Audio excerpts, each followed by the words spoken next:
It's 5:30 in the morning on December 16, 1944. A wall of fog is rolling through the snow-covered forests of the Ardennes, and the American soldiers manning this stretch of the front line are cold, exhausted, and half convinced the war in Europe is basically over. Then the horizon explodes. Nearly 2,000 German artillery pieces open fire at once, and within hours, more than 200,000 German soldiers and hundreds of tanks come pouring out of that same fog, aimed straight at the thinnest, quietest section of the entire Allied line. For decades, the story you've probably heard about what happened next is simple. Thick weather grounded the Allied Air Force, and that's how Hitler pulled off one of the greatest surprise attacks of the war. That story isn't wrong. It's just missing almost everything that actually mattered.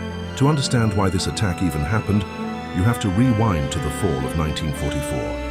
Since the D-Day landings that June, Allied forces had smashed through France at a pace that stunned even their own commanders, and by September, some generals were openly predicting the war would be over by Christmas. That optimism had consequences. The Ardennes, a rugged, heavily forested region along the Belgian-German border, was considered such a low-priority sector that the Allies used it as a place to rest battle-worn divisions and break in green, untested troops. Soldiers stationed there nicknamed it the Ghost Front, because for weeks, almost nothing happened. It was quiet. It was thinly held, defended in places by barely one soldier for every 100 yards of line. And that made it exactly the place Adolf Hitler wanted to hit. By this point in the war, Germany was losing on every front, and Hitler knew it. His plan, codenamed Wacht am Rhein, or Watch on the Rhine, was a desperate gamble to change the course of the entire war in one stroke. The idea was to punch straight through the weak American lines in the Ardennes, race to the Belgian port city of Antwerp, and split the British and American armies in half. If it worked, Hitler believed he could destroy enough Allied divisions to force the Western Allies into a negotiated peace, freeing him to throw everything he had left at the Soviets in the East. It was an enormous bet, built on speed, secrecy, and terrible weather. And this is where the popular version of the story comes in. Hitler deliberately timed the attack for a stretch of expected fog and low cloud cover, because he knew it would ground the Allied air forces that had been tearing German convoys apart for months. That part is true. Without planes overhead, German tanks and infantry could move in relative safety for the first several days of the offensive. But if you stop the story there, you're left thinking the Allies were simply unlucky, caught off guard by weather nobody could have predicted. The real story is far more uncomfortable than that, because the Allies weren't just unlucky, they had warnings, and they ignored them. For weeks before the attack, warning signs kept stacking up on Allied desks. Radio intercepts caught unusual troop movements. Reconnaissance flights spotted German rail traffic surging toward the Ardennes. Captured prisoners talked about a coming offensive. Belgian civilians near the border reported German units massing in the forests. Even the famous ultra codebreakers picked up fragments of a major buildup. Though Hitler had ordered much of the planning passed by phone and courier specifically to defeat Allied signals intelligence, starving analysts of the one source they trusted most, none of it mattered. Senior Allied commanders were so convinced Germany was finished that they read every warning backwards.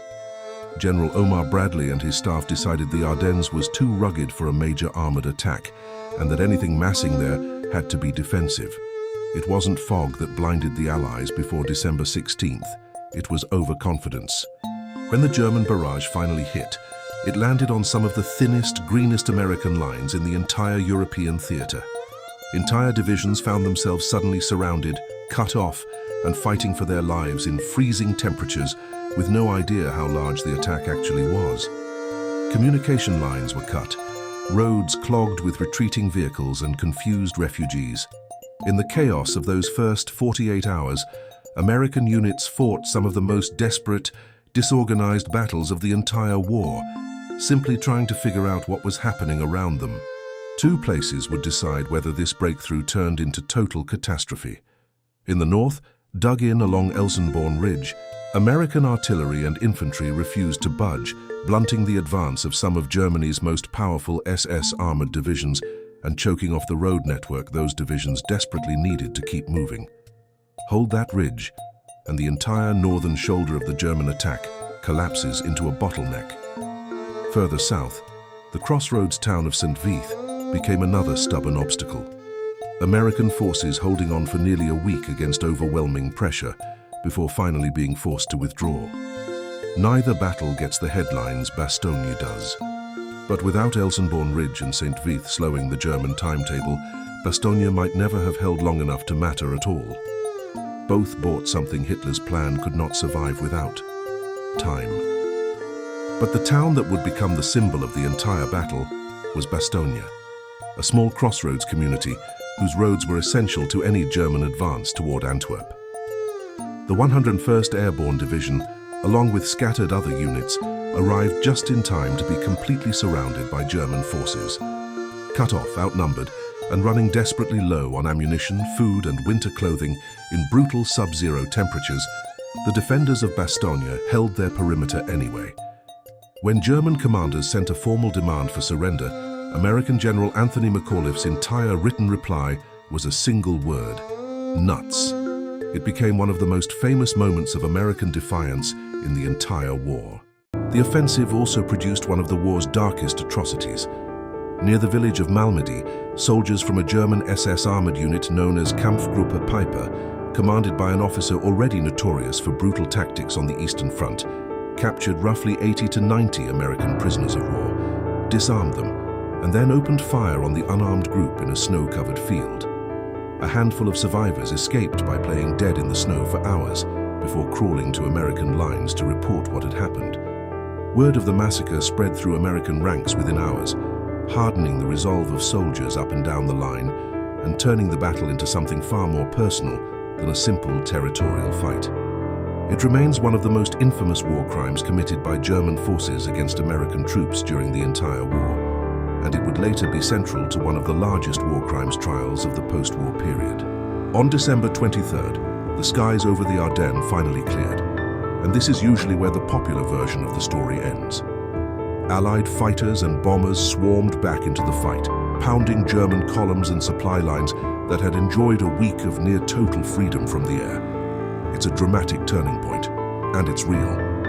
But by the time that clear weather arrived, the German offensive was already in far deeper trouble than a change in the forecast could explain, because the Wehrmacht was running out of the one thing no amount of surprise could replace: fuel.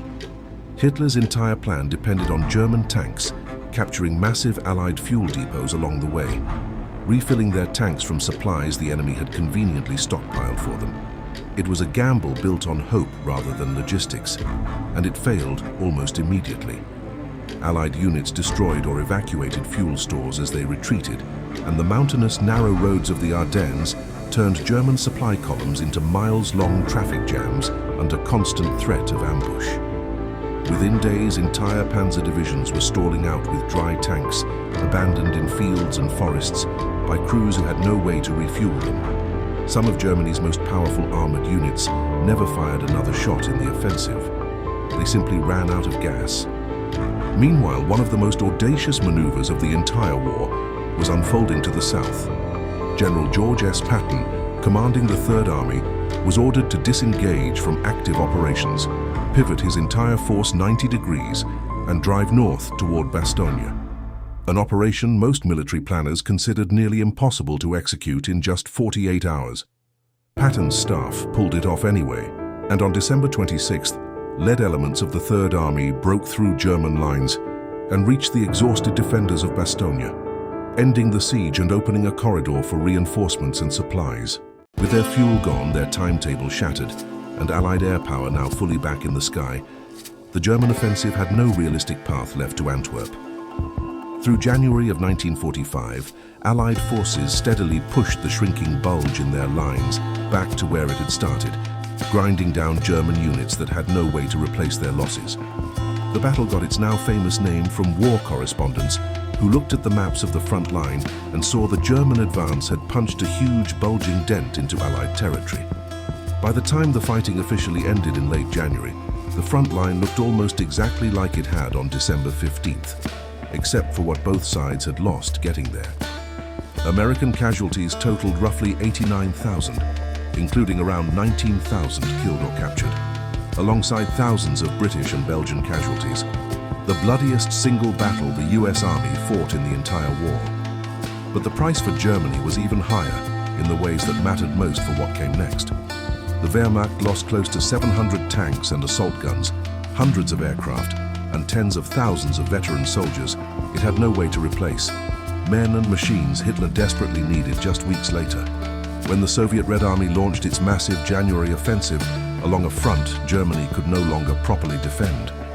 Hitler's gamble hadn't just failed to split the Western Allies, it had gutted the last real offensive capability Germany had left, and within 4 months the war in Europe was over.